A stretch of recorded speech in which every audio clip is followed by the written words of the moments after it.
Keen to discover the secrets behind successful SDA projects for free? Join NDIS Property Australia for an exclusive all-day online SDA masterclass on October the 4th and learn how to make informed investment and development decisions. This all-day action-packed event features over 25 experienced speakers who will discuss many topics, including but not limited to data, future-proofing, feasibility analysis, finance, best practice design, developments, funding for participants and provider logistics. What's more, there'll be breakout rooms throughout the day for you to meet with experts, investors and industry professionals. Don't miss out on this golden opportunity. Scan the QR code or click the link in the description to secure your spot now. See you at the masterclass.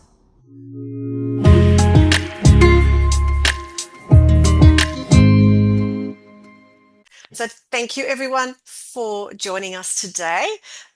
We have a webinar presentation today on developer and project due diligence. With me, if you don't know who I am, my name is Debbie from NDIS Property Australia. With me are Min, our director, and Larissa, our, I think we've just changed your title, haven't we? Yes, sales and marketing manager. So sales and marketing manager, and I think also channel manager.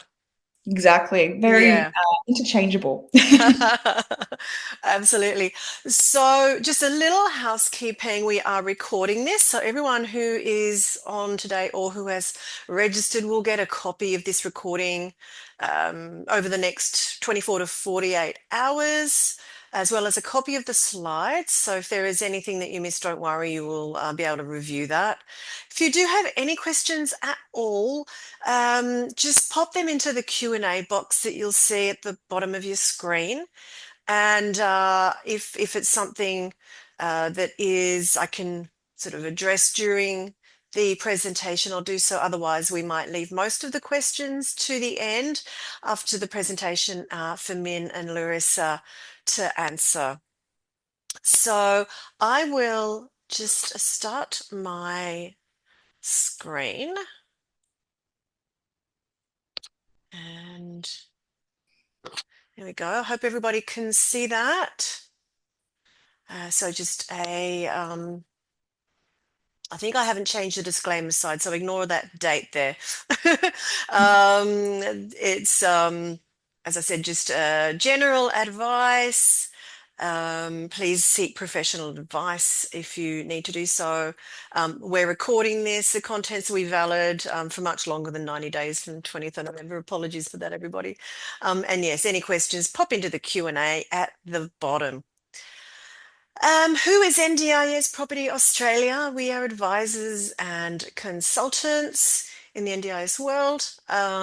We do base ourselves in Brisbane, but we work all over the country. We advise all over the country.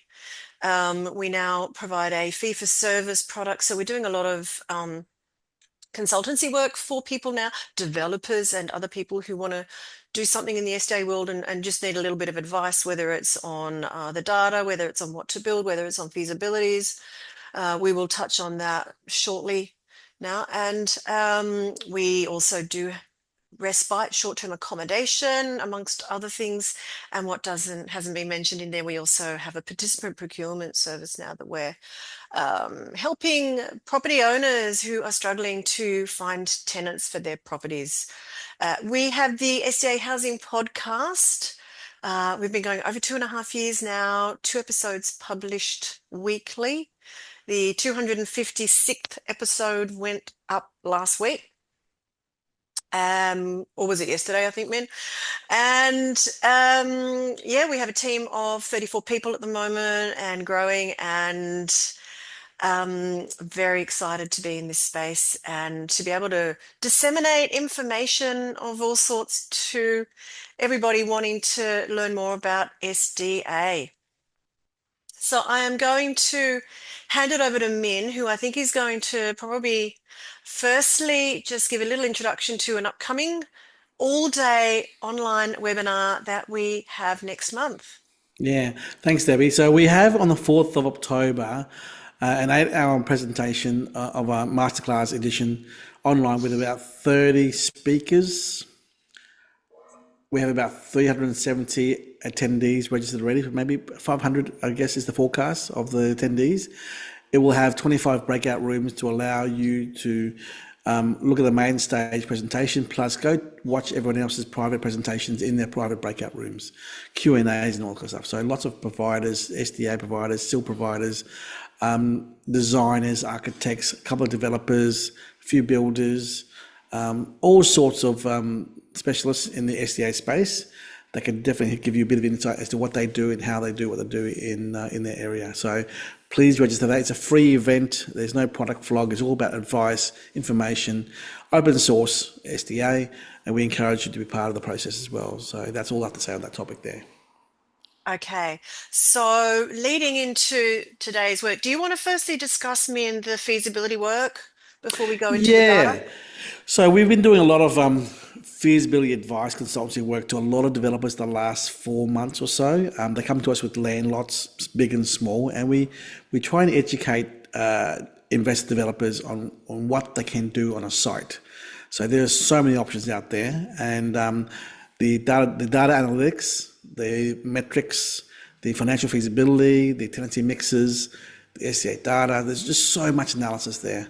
We spend normally probably 4 to 8 weeks, 7 to 9 weeks sometimes, on larger sites, on just giving exposure to the client on what is possible on the site, and it gives them the ability to bring it down to what they really want to build on site, to go to the architect or the designer before going to council to lodge for approval. So if you do have a site out there you want to do a development on for SDA, come talk to us. We're happy to give you a bit of advice and guidance as to what you can do based upon the SDA data, supply and demand in that area. Yeah.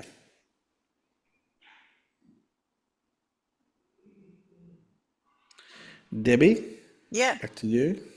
Okay, so this is a little snapshot that I think it was the Financial Review. This was published. It's by the Housing Hub Summer Foundation. It is data as of August 22. So it is a couple of years out of date. This is just showing what some of the online information is being put out there, is out there, and how incorrect this can be. As you can see, they've stated that there are 1522 dwellings, 2,304 places in total as pipeline development, so under construction or in the planning stage. Now, we know that the Housing Hub put this information out based on the survey data that they collate. Every August, they actually start. It's a bit late this year because it's underway now in September, but they do a survey and they put it out to providers and developers all over the country, asking them what their pipeline development is. Now, a lot of people don't reply to that survey, so we know it is only a snapshot at best. I think it gives a really good indication of the averages and the percentages, but that's really all it is. But it's not giving you the whole picture. As we can see, here, this is giving us the actual NDIA data that was most recently published probably about 3 weeks ago. As of June 2024. So we can see 11,204 places in the pipeline. So not yet enrolled SDA, but under construction or going to construction. And if I go back to the previous slide, you'll see 2,304. So in 2 years' time, or just under 2 years period of time, what the Housing Hub said was under pipeline, compared to 11,000 places is an enormous difference. And if I go to the next slide, which was taken from a wonderful organization who are doing some great data analytics in the SDA space now, this is showing year by year the growth in pipeline data. So you can see their figure is the same as the one. It's straight off the NDIA data, so 11,204, which is what we have here. And you can see how much that pipeline is growing. And I believe this is every quarter, these figures are going up. So from the same period last year, June 2023, if you can see that, 6,405 places in the pipeline, and now it's nearly doubled, 11,000 places in the pipeline, not nearly doubled, but a significant growth. So really important to understand where you're getting the data, and I guess just being realistic about the reality of the data that's out there. I'm going to hand it back to you now, Min. Sorry, before you hand it back to me, Debbie, this slide here just really shows a breakdown. Can you tell our listeners what the Sure. micro Okay. analysis here? Okay, yeah. So this is actually a spreadsheet that we use when we're calculating or doing the data analytics for the reports that we produce for people who want a data report, a supply and demand data report. And it is literally taken straight off the NDI data that comes out every quarter. It's a spreadsheet with about 18 different tabs. It's very comprehensive. We've got all sorts of formulas in here that will populate and extrapolate and give us information that we need to be able to really analyze that well. So this just shows you, we break it into the SA3 areas, the SA4 areas. This is for actually an area that is for Schofields in northwestern Sydney, part of the Sydney Blacktown region. So this tells us how many new build there are compared to how many existing and legacy homes, which is really important to know. How many group homes, how many with the larger numbers, so 5 and 6 residents. The comparison in the SA3 compared to the SA4, then we just really also focus in on the new build and the pipeline and the trend and what we're seeing, whether there's an undersupply, an oversupply of what type of property, of what type of dwelling. Awesome. Thanks, Debbie. This is just really a snapshot of one of our past webinars we've done. Just to let you take a look at it. You'll get the recording of this webinar anyway, but this just goes to show you how much work goes into producing a house, not a development, and a house. So a lot of data, a lot of research, a lot of moving parts, a lot of variables here, right? And I'll just move on because I don't want to talk about this for the next 2 hours. So move on to the next topic there, please. And this really is a breakdown of the types of products out there in the marketplace from a development. And as Larissa said earlier, a development could be a house, could be all sorts of dwellings out there, duplexes, dual locks, manor homes, 4-pack villas, one build villa, all types of products out there. So this is the development world for us that we see in SDA within the NDIS property market. Okay. Now moving on to the last page here before we go into the main guts of what we're doing here. Larissa, tell us more about the development world here. Yeah, definitely. And look, I think just to reiterate what's been mentioned as well is NDIS property currently helping developers, builders, and investors with the reporting, and I'll touch on this at the moment.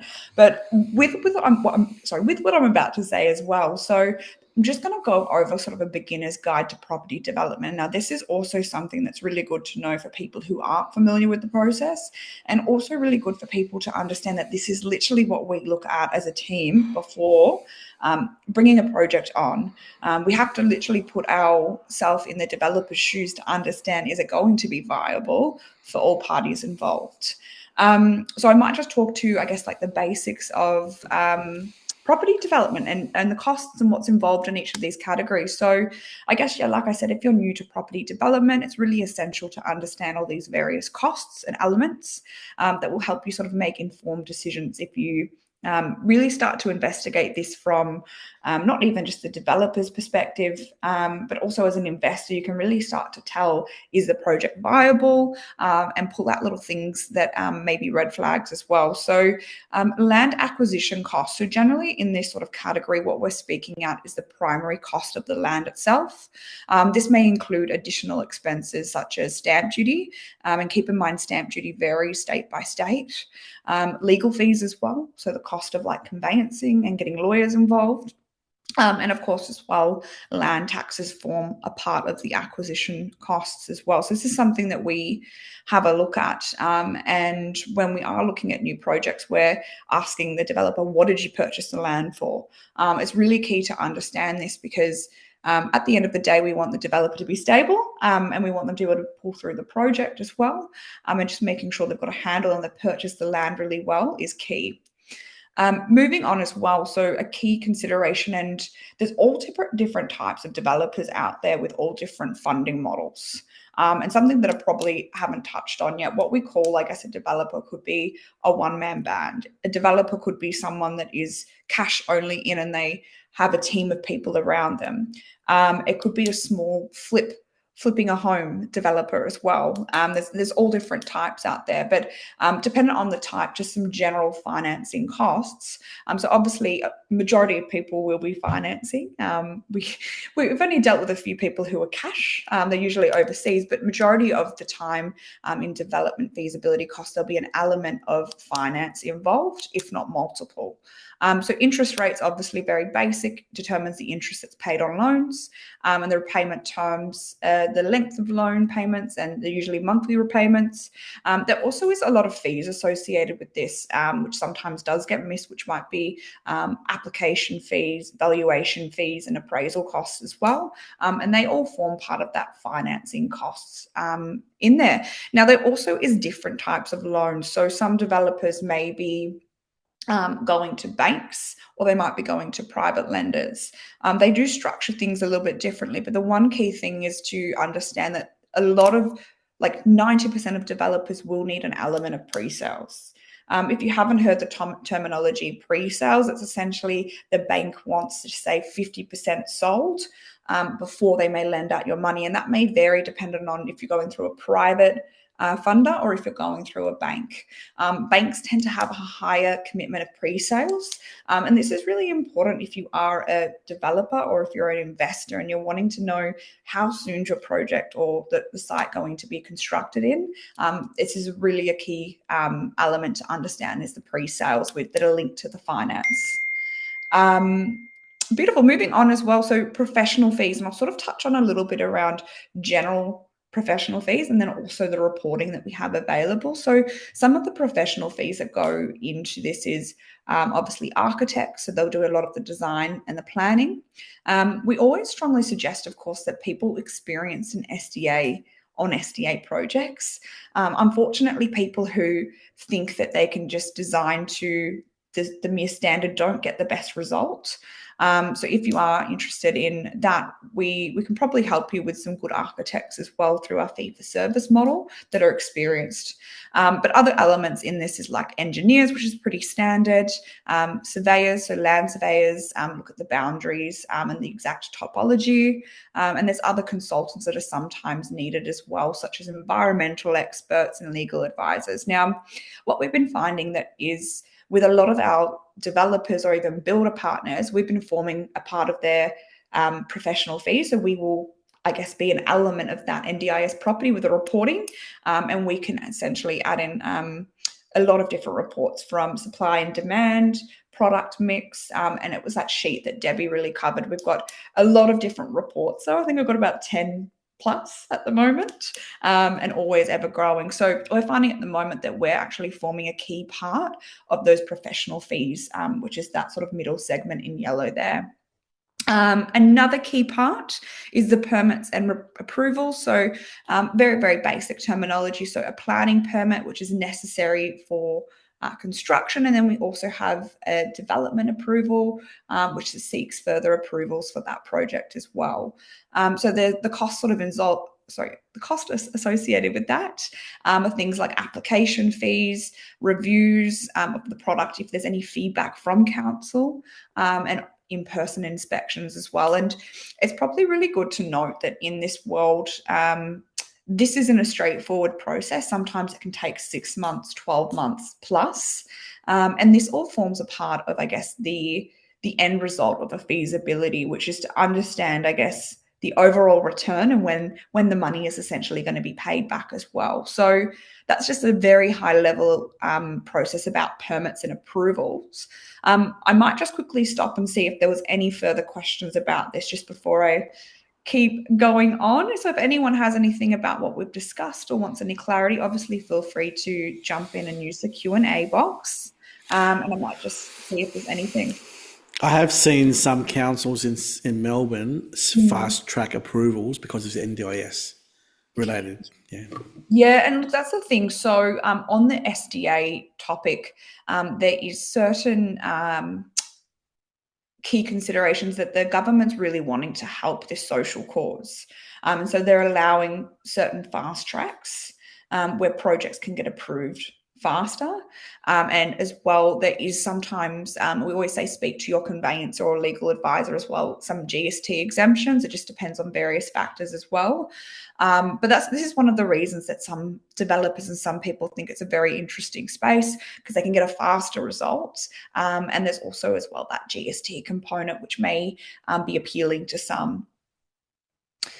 But moving on, so just very, very basic. So the planning and permit and development costs, we cover that very broadly. And this is just to get you used to the terminology. Happy to dive into anything, but the construction and demolition. So I think what's really key to understand is this is actually a very vital part. So materials and labor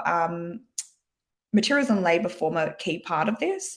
And what we saw during COVID was projects didn't proceed because of the blowout of these costs. So this one's something that is very vital to a successful development, because just say on a whole apartment site or even a couple of townhouses or a singular house, having a rise in costs of, let's just say, timber, when we had timber shortage, can massively affect this feasibility analysis. So having the right costings from the start is key. Having as well costs that are potentially fixed price as well are key. There's a lot of different people, trades, builders at the moment though, that because of COVID once again, they're not actually offering what we call like a fixed price. Some people are too burnt from that process, so they will have a variance allowed for certain circumstances. So this is something to really review when you're looking at either a project or you're looking at a development, is the cost of materials, the cost of labor, and is that cost actually locked in for a period of time, or is it going to be a variant as well? Because I've seen some projects, unfortunately, and we've seen this across Perth, South Australia, Queensland, the council might even come back and say, hey, look, you need to amend this to be a class 3 dwelling, which is becoming more common. And materials have gone up since they've originally priced it. So it can blow out the costing of a project significantly. So that's one thing just to keep a very close eye on. And last but not least, so the holding costs. So we sort of mentioned this before, but property taxes, so ongoing taxes on the land. Every state is going to be slightly different. Victoria has the most taxes at the moment as well. So if you are doing stuff down there, it's really good to understand and speak to a lawyer or speak to anyone that's really familiar with the State Revenue Office's website and your personal circumstance, and really understand the property taxes that are going to be applied. Another key holding cost as well is insurance. So we, of course, as investors and as property developers, the power of having insurance should anything happen, e.g. bushfires during construction, which touch wood, we don't have that. But if you do not have insurance, it can be a massive cost to yourself to go through that. And general things as well, like maintenance. So if you're developing a block of land, or you're just holding a piece of land, the general cost for maintenance and repairs, or if you're redeveloping, you've obviously got to keep everything in order as well. So that's just a very, very high level around what's involved in the feasibility cost. And this is something that we have chats around this with developers, just to understand the viability of their project, the stability of their company, and really, is the project going to head? Because there is all types of developers out there. There's some people who are, like I said, small one-man bands, and they may lean on professional consultants and advisory more. And then there's more as well that may have that in-house team. But what we're really looking at here is when we review the project, does everything seem in order? And that's something that if you are going through looking at a project, just to understand these at a very high level will give you a good indication on the confidence of the developer. Why are they selling? Do they have any time pressures or anything like that? So that's a very, very, very fast-paced sort of project feasibility costs explained. I think as well, another key thing to maybe just quickly understand is does the developer have an alternative use, or is the project got an alternative use? And what are the costs involved for that? Like, it's a bit of contingency planning, running a little bit of a sensitivity analysis, I like to call it, as well as like what happens if various factors, just say the building cost blows out, is the return going to still be the same as well? These are all questions that you should be asking or should be thinking about during development.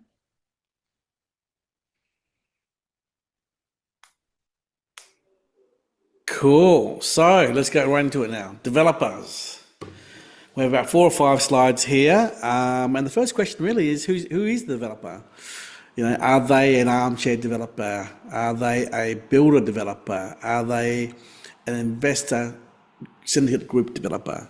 So what's their background? Is this their first time doing development? Is this their first time doing estate development? You know, have they engaged a third-party builder, or are they really a builder themselves? So there's all these different scenarios that you got to really, as a investor, assess whether you have confidence in this person, this brand in front of you, the entity in front of you. Build a background check. So also, you know, who is the builder? I mean, what's the background? Have they done this? What's their complaints history? Do they do good quality? What's their past projects? Have they done any SDAs before in the past? So this is all part of the whole background checks that we would normally do anyway with our developers we talk to and the projects. As well, just on that sort of the background checks, there is tangible sort of tools out there as well.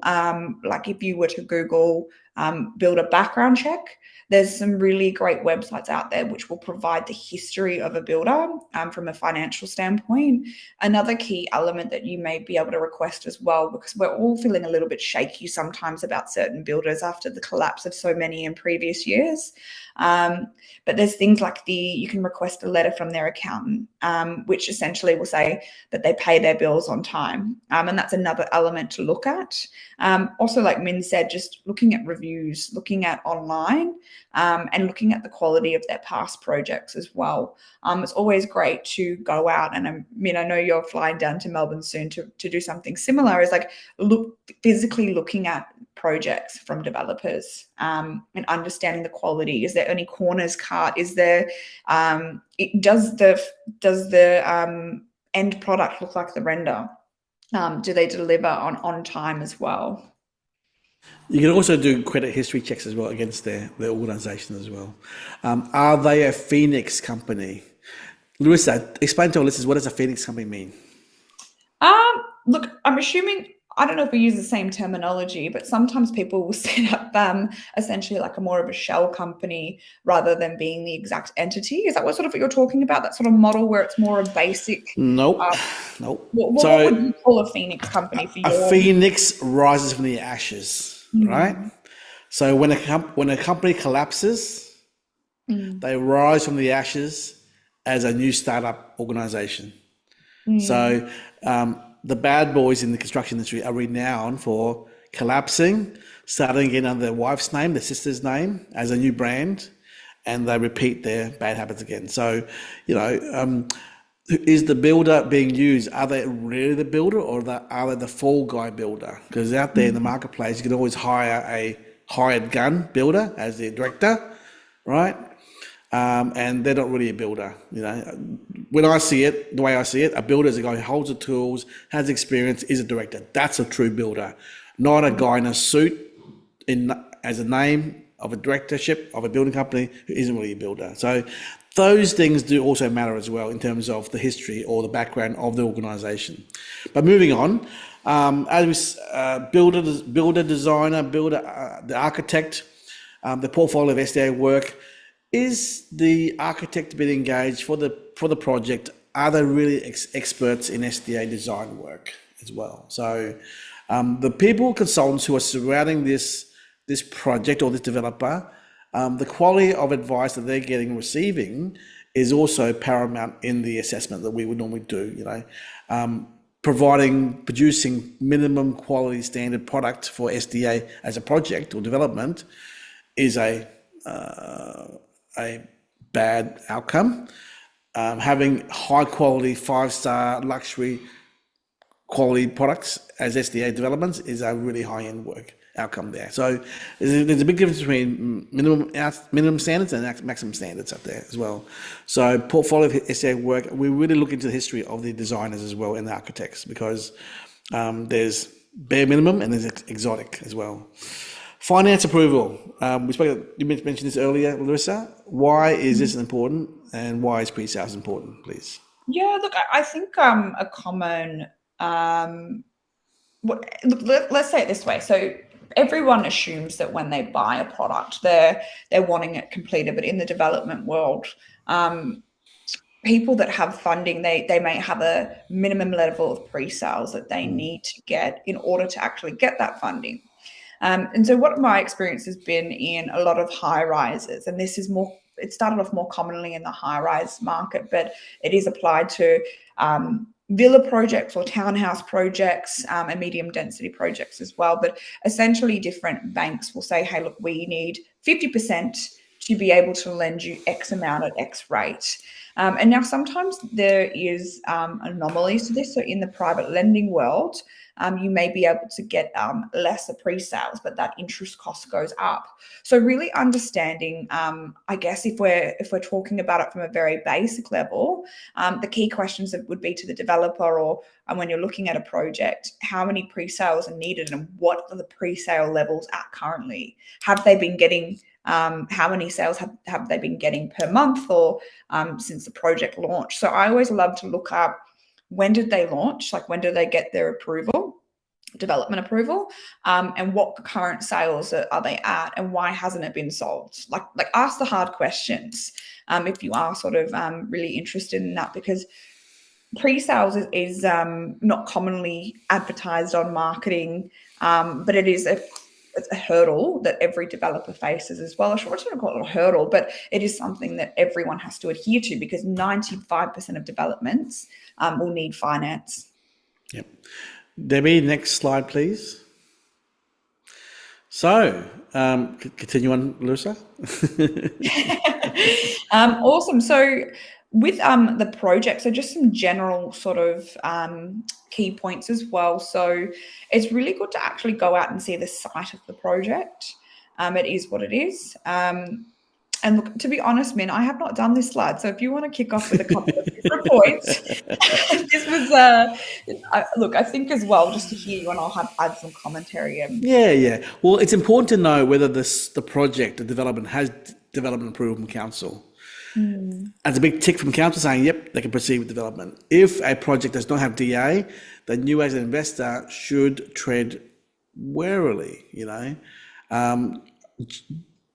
To be honest, a good sound project would be DA approved, pre-sales already done, and it's going to proceed. You don't want to be in a situation where you're questioning, when will it be DA'd and when will pre-sales be triggered to allow finance to be approved for funding, okay? So there are two big question marks of a site there. Also, when it comes to SDA, who is the SDA assessor? Have they assessed the plans and the drawings? Has it been lodged to the NDIS for pre-certification? Is there a provider, SDA provider, who is endorsing the site and the location as well? Okay, so it's good to know who they are.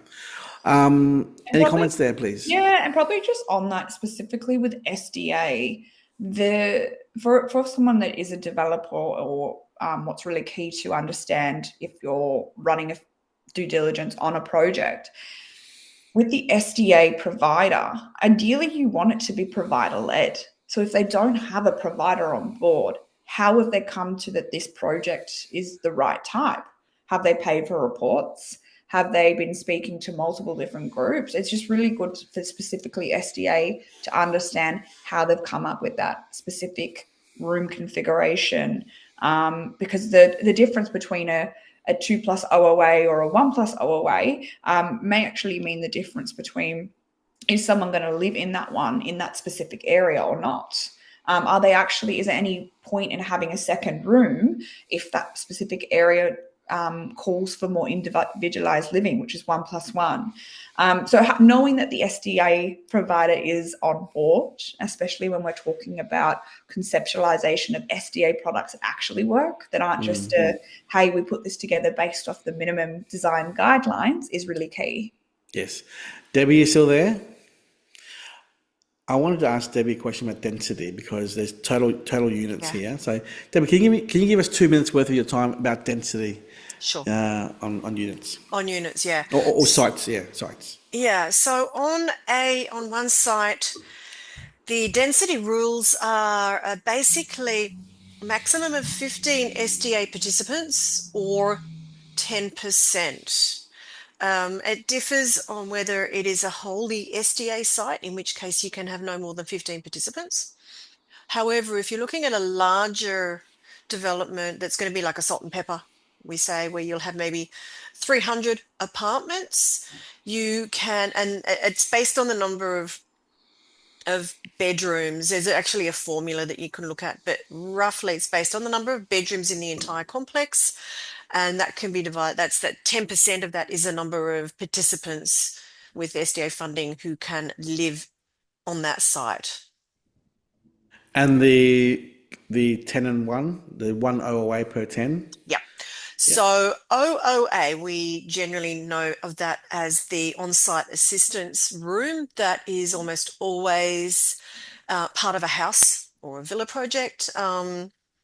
In the apartments, it works a little differently. So the apartment doesn't have an OOA room inside the apartment. They're called on-site shared supports. So you would have minimum of one apartment, OOA apartment, or might be a studio or 1 bedroom for every 10 SDA apartments. So you must have one for every 10. If you've got 11 apartments, you'd have to have 2 OOAs. When we say that, it's not a carer living in that one apartment looking after all these participants. It's literally the office for a care team, for the organisation providing the care. So it's somewhere for them to base themselves, and any of the tenants living on site need their assistance. There's always someone on site who can be called in. We've just launched 40 units in a building of 380 units in total in Schofield, Sydney. So I think it was 41 SDA units and 5 OOA units. So 10, 1, 10, 1, 10, 1, 10, 1. But there's additional 1 SDA there, so you have an actual OOA for that one there. So just because you have 1 OOA per 10 doesn't mean there's only 1 carer on site. There could have 4, 5, 6 carers running around the whole complex of that level, or that designated 10, based from that 1 OOA apartment. Yes. Yeah. So in this scenario here, how many units in total in the whole building? How many SDA units in total in the project? How many levels are there? Because where are they salt and pepper, or are they at one level? The designs of the units is always important. Is it on the floor plate? Is it one type of design or multiple types of designs as well? There could be a 3-bedder. There could be 2-bedders, 2-bed, 2 bath, or 2-bed, 1 bath. There could be 1 bed, 1 bath. So different types of designs do exist in a complex for SDA as per the needs or design of the floor plate right there. Okay. Next slide, please, Debbie. Marketing, Larissa, favorite topic. Well, look, I guess if we were to look at this from a developer's lens, just some key basic things that people generally produce are brochures, and we're all very aware, usually the brochures have the renders and the floor plans. Our specific ones, I find the information memorandums are quite well, because we actually go to the level of the calculated returns for SDA, where some are more simplistic and will just have the floor plan, the renders and the price, and that's it. So having a look through the brochures and the quality of information is really key. I'd always say with SDA, more is better for brochures within reason. And just really understanding, is the category type listed? What sort of returns are expected as well is always a good thing to have. Some people do tend to put in just a screenshot of the NDIS calculator. However, anyone that's on this call should probably know or have an indication that that is a max calculation and not an actual realistic figure. It's just basically a broad metric.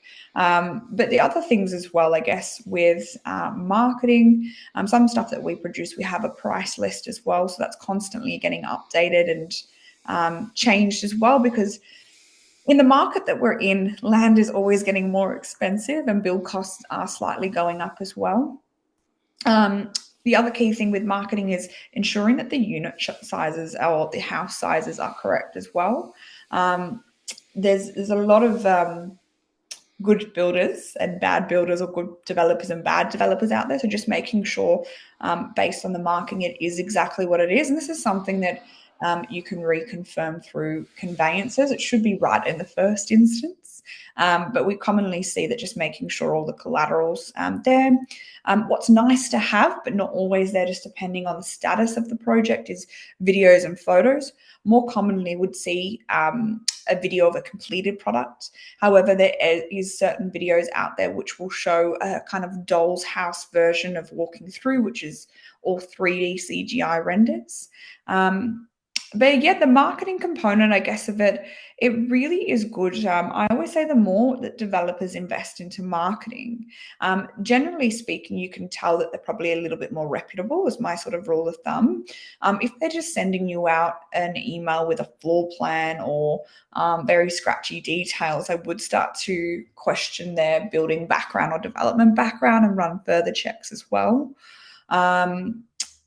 Yeah, was there anything else, Min, that you'd like to add? I want to ask Debbie a question. Designs and floor plans. Debbie, what is a good design apartment, for example? What is ideal? Ideal, at least 2 bedrooms.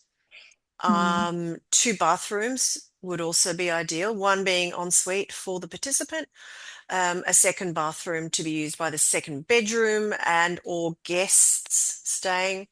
What people don't realize is that a lot of these participants might have family. They might actually have family who they wish to live with them or come and visit. They might have an office. They might work from home, so they might need an office. Occasionally, they might also not use the on-site supports, the OOA that we've just talked about before. They might actually hire their own carers, and they need somewhere for them to stay if they're needing 24/7 care. So that's the first thing that is needed. And secondly is storage space. Really important that they've got a lot of storage space in the apartment. They can very often have several wheelchairs, different equipment, and in a standard apartment, there's just nowhere to put it. So really important for the space, for it to be a larger area and minimum 2 bedrooms. Yeah. Side note, there's a question from Carl in the questions there, Debbie.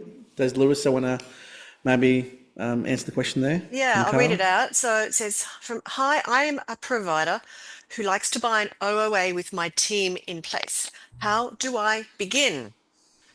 I just need to know what I need to put up and what steps to take. I'm assuming, Carl, you're talking about an OOA in an apartment complex?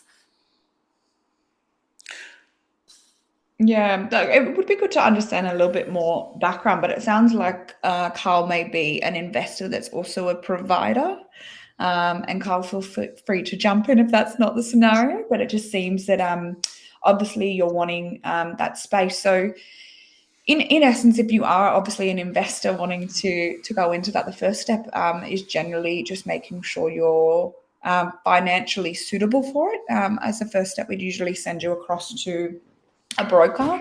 But if you had a specific clientele, and we've helped a lot of very similar provider investors of late, that really either want a product to house their participants because they just can't find anything in the market. And so the process with that, there is sort of one caution, which I'll just sort of jump into, is the financing. Sometimes when you are the provider and the investor, depending on who you go through, they don't, there's like an arm's length test as well, where essentially, and sorry, Min, did you want to add something in? The OOA apartment is a normal unit. They're like Yeah. 500 grand normal, 400 grand, 500 grand. So the good thing is it's very cheap to get into per purchase price. It's a normal unit. So it's not an SDA unit. So the challenge here is, why would you only buy an apartment of an OOA if you have access to participants in the area who are living in the building on site where you're going to work part of that OOA building. So it's catch-22. You would only buy it if you have participants and only if you're allowed to be on site. That's the catch there. Yeah, and apologies, sorry, I was talking more about a 1+ OOA rather than a singular OOA, and we've got a few sites at the moment that do have the allowance for just a singular OOA, and they're not as they're more affordable and in line with the general apartment market as well. I think maybe Carl could reach out to Larissa offline after the webinar Yeah, to definitely. talk more about it. Yeah, So, definitely. so moving on, Debbie, next slide, please. Here's an example. Part of the material, as a developer, you want to see from the developer the aerial view shot of where the site is, in this case, Hampshire Apartments in Sunshine, how close it is from the shopping centre, transport hubs, the marketplace, and the residential area. So in the heart of the suburb here, in all shops and car parks and everything else. Yeah, I've been there before. It's a nice area. Yeah. Moving on. Data, Debbie, back to you. Right. So the SDA data research is really one of the absolute first things that you need to get right. And we've talked about this ad nauseum in the past, so I won't dwell on it. But basically, you got to make sure that there is demand in both the SA3 and understand what the SA4 demand is. Just very quickly, SA3 is the statistical area 3, SA4 statistical area 4, based on the Australian Bureau of Statistics areas. The NDIS provide their data in these areas, in these breakdowns, so that's why we refer to them. You need to make sure that the demand is there, and also that the supply of new build still gives you space to put more new build in. There might be a current equilibrium in supply and demand, but if you see that the supply is made up of group homes and legacy homes, properties that will be defunded in the near future, there's probably space for new builds to go into that area. So there's a lot that goes into the research, the analysis that we do in our reports, and it's really important to make sure that you understand that before you really go any further. Larissa, the importance of the amenities here, please.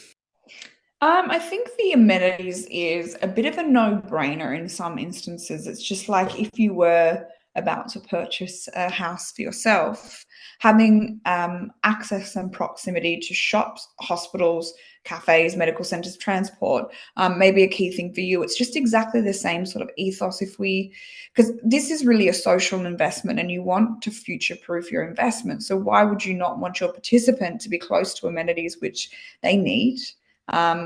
Just like anyone else, but some of the key differences is proximity to like medical centers and ensuring that it's close to emergency rooms and fitting facilities as well. Larissa, you say the words no-brainer, right? It sometimes is, it sometimes isn't. True.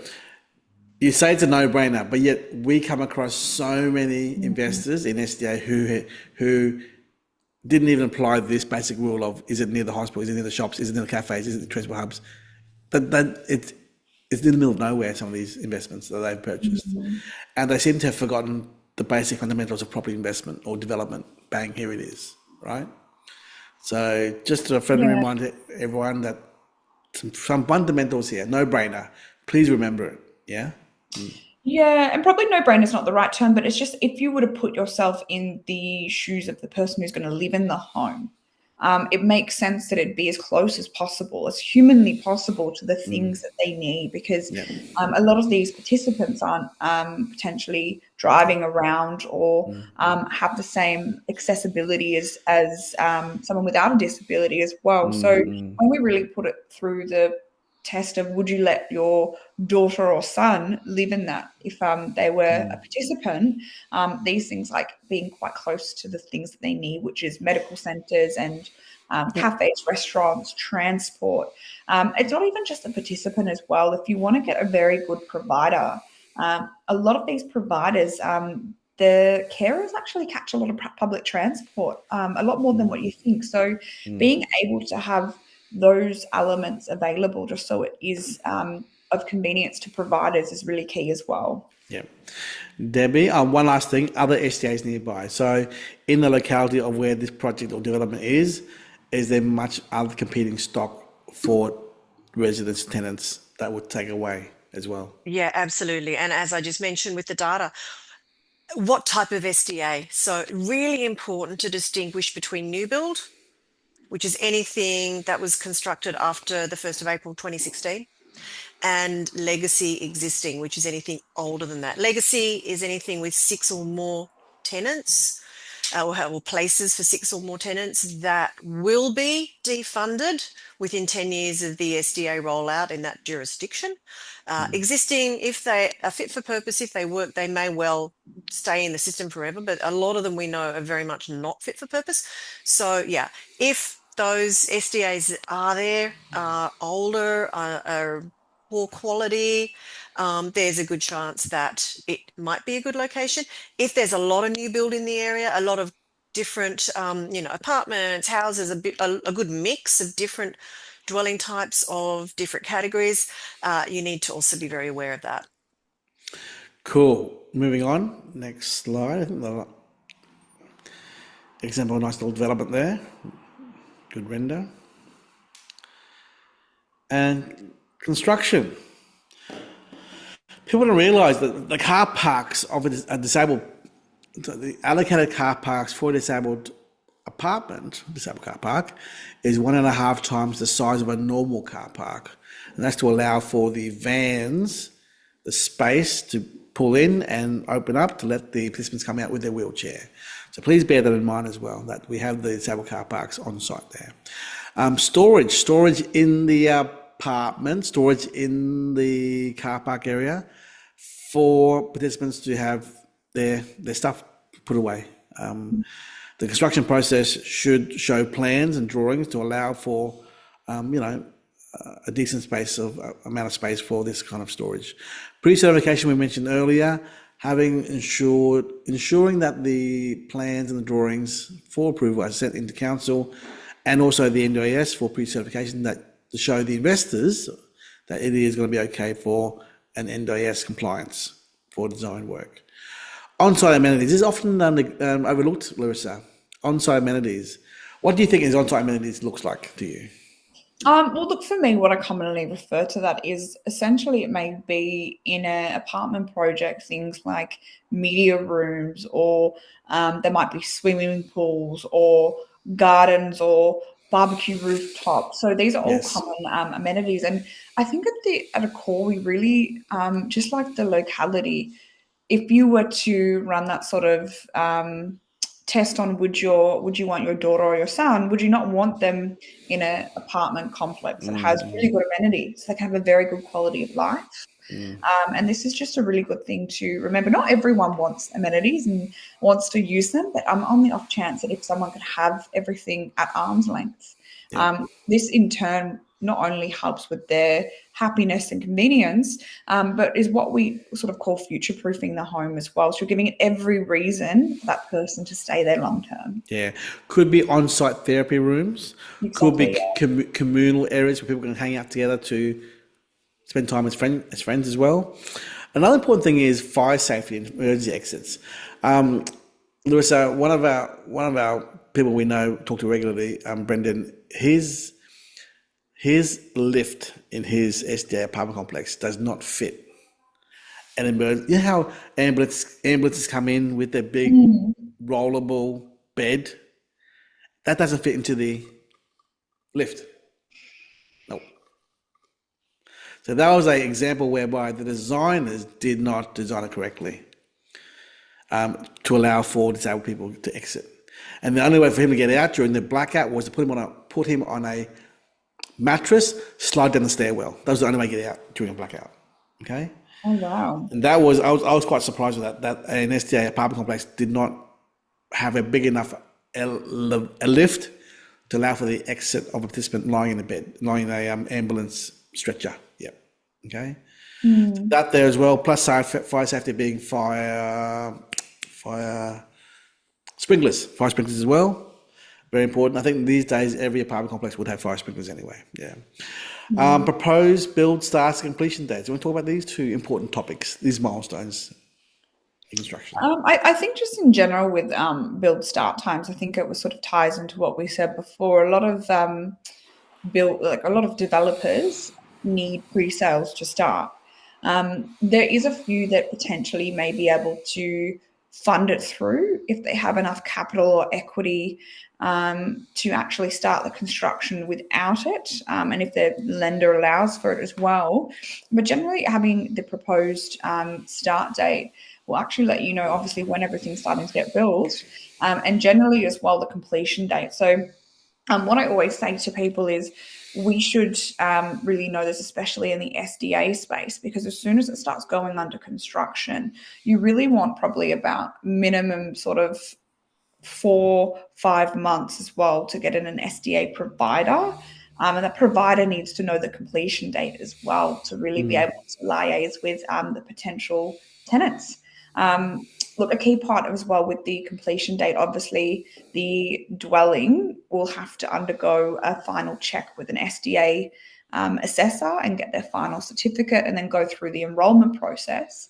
But to get the best result generally, and I'd love to know, Min, your experience, the sooner the better to get providers involved within reason. Obviously, if a project's 2 years away, it's a little bit further away, but it really helps to know these sort of proposed start dates. Yeah. There's going to be any delay as well is a key thing. I think if it's a year out from completion, the estate provider should be marketing to the public to get all the applications sent in. So for 10 units, they should be getting 30 applications, because some of those applications will probably move on during the time frame. They're not going to wait around for a year and a half. They won't. They want to move in now, today, not wait a year. So you want to have the excess application numbers to allow for the attrition of people moving on to other sites as well. Yeah. I'd also add there that a lot of the participants that are identified by the providers may not yet have funding in their plan. So that can take at best 6 months up to a year or longer for their funding application to go through and be approved. Hence also why we need as much time as possible. Lastly, Larissa, cost per square metre, build costs. So that is also a good indication for us as to whether the price of the construction is on par with the market. And we know that we should know what the cost to construct a apartment complex or a house is in the local area for a normal residential property, apartment. So that's a gauge for us to allow us to see that whether the new cost in front of you here is slightly above the normal costs, which is fair. An SDA apartment or a house is slightly more than a normal one. So that is a gauge for you to let you know whether that is fair value in terms of costings, yeah.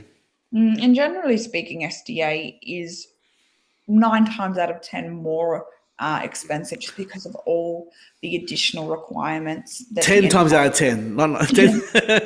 I think I've only seen where sometimes there may be it just depends on the land value, okay? And that's probably where I'd say, look, it does depend. But with a lower category like potentially IL, some people are getting away with, if you compare that to some houses in the area, it might be nearly on par. But generally, we call it 9.9 times out of 10, it will be more expensive generally than the rest of the market. Yeah. Debbie, we have a question here from an anonymous attendee, please. Yeah, we do. Does a developer need to be a registered SDA provider to be able to directly rent an NDIS compliant house to an NDIS approved client? No.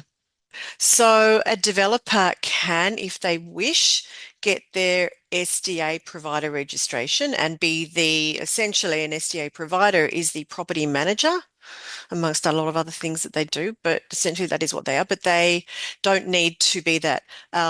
Most cases, a developer or an owner, whoever they are, will engage an SDA provider to run that property, to be the property manager.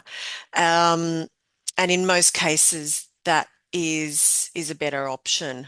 It is a very expensive thing to get your SDA provider license. There is generally a long time frame involved in doing that. It can take you 2 years or more to get your provider license. Look, there are ways around that. You can actually purchase licenses that already exist. That will cost a lot more. So it depends on how many projects or developments you're going to be doing. If you're looking at building a business out of this and doing a lot of SDA projects, it's possibly worth you becoming an SDA provider. If it's just one or two and you're just looking to build and move on, whatever, you're probably better off engaging a provider to do that part of it. But a provider does need to be involved. They're the only organization that can actually enroll the property with the NDIA and therefore have it rented to a client. Okay. That pretty much ends our presentation, Debbie. The next slide is just a reminder of our masterclass, I guess. Yeah. Yeah, so for anyone who may possibly have missed it, if you came in a bit late, 4th of October, it's an all-day event. We don't expect everybody to be online all day. If you can be, amazing. If not, a full agenda of all the speakers will be sent out to all the registrants beforehand. So you can choose who you wish to speak to, who you wish to meet, and log in and out as you wish during the day. Any final questions coming in from everyone else there? Is there more questions here? We have a question from Ketel. What exactly does pre-sales mean if we are building a house on land I own?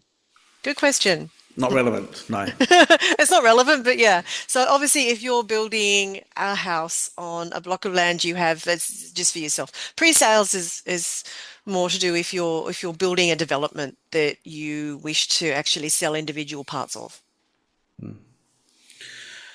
Any final questions from I anyone? might just go into, you should all have access to look at the answers to the questions that came in before that I answered offline. Is there any way we can know the exact SDA housing typology needed in a suburb or city? Where can we have access to the data and what to look out for? So I did reply. This was from Anonymous, so I don't know who you are, sorry, but very good question. The NDIS data, unfortunately, doesn't give us that information. They used to provide a breakdown on what the participants were looking for in terms of whether it was high physical support, fully accessible, etc. They no longer provide that. So we don't know what they're looking for. We don't know what kind of a dwelling they're looking for, whether they're after an apartment or a house or whatnot. So really the only way of determining that is on the ground information from the providers. And often we're limited to assumptions of what the current supply is. That's old supply that should be replaced by new build. Prakash, does the bank lend to build SDA properties? I know that the tenants rent these properties. The funding is from their plan, but how would the investor obtain the loan? Would commercial banks lend the money? Generally, commercial banks don't do NDIS. They're starting to look more into the space, but there are specialty lenders who will lend up to 90% for SDA, and they are also now starting to finance developments. And also, Ketan, the rental amount depends on the type of client or size of the house. Yes, the client is funded within their plan to live in either a house, an apartment, a group home, a villa. They'll also be funded to live on their own, with one other, with two others, with three or four others. So each of those funding levels, funding amounts is significantly different. So whatever's in their plan generally is paid. Unless they have a higher level of funding, it will be the lesser of. What I mean by that is if they're funded to live in a two-tenant house with one other, but they move into a three-tenant house, their funding is higher than that would be paid on the house, and only the lower amount is paid. So that just covers the answered questions. Anthony, is it possible to get recommendations for architects who specialize in NDIS and SDA? Min. Yes, of course. We have architects and the build designers all around Australia, which we work with, which we can happily refer you to. And also they'll be on the masterclass coming up too, Debbie. They will indeed. Yeah, absolutely. Yeah, we've got a few architects and building designers. Anonymous, how much do you charge for the report? I'm guessing maybe you're talking about our data report? Yep. $440, including GST. So that is a report based on an SA3 region, but of course we analyse the larger area, and we analyse also our on-the-ground intel when we put together that report and give you the information. I want to answer the next question, anonymous attendee. Even if data report shows strong need in a certain area, what are some of the risk mitigation factors for the development to ensure they are not long vacancy periods of the project? Easy. Couple here the answers are, right? Start with the SDA provider who you think we believe will be able to deliver with you long term. Have them start on the project a year and a half prior to completion. 2, look at future-proofing the designs around the whole complex. Make it friendly, participant friendly on site. Don't charge RRC on the participants, so they actually get a savings of 10 grand a year. So what's that mean? The maximum rental. Maximum recommended rental contribution deducted from their pension. So don't charge the RRC at all. Have a on-site vehicle van, 1 or 2 vans on site. Cost you 50 grand, 60 grand each, second hand, 80 grand brand new. So that's free transportation on site for participants to use with the SIL providers, so that participants can enjoy transportation around the community without being charged an arm and leg from maxi taxis as well. Extra large designs on the apartments. Nice views, just having communal areas on site of the development, rooftop barbecue, rooftop communal space. There's a developer in Melbourne called SDA Project Friday. They have, example, beehive rooftop. So business can actually work in a beehive environment. They sell honey in the participant-friendly cafe downstairs, where all participants work on site in the cafe.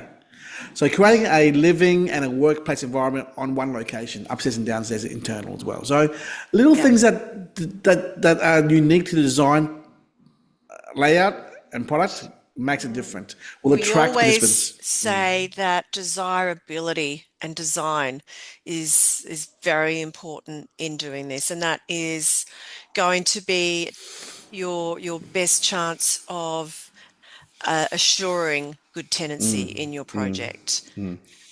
John, have you seen SDA providers sign up for homes before they've been built finished due to demand?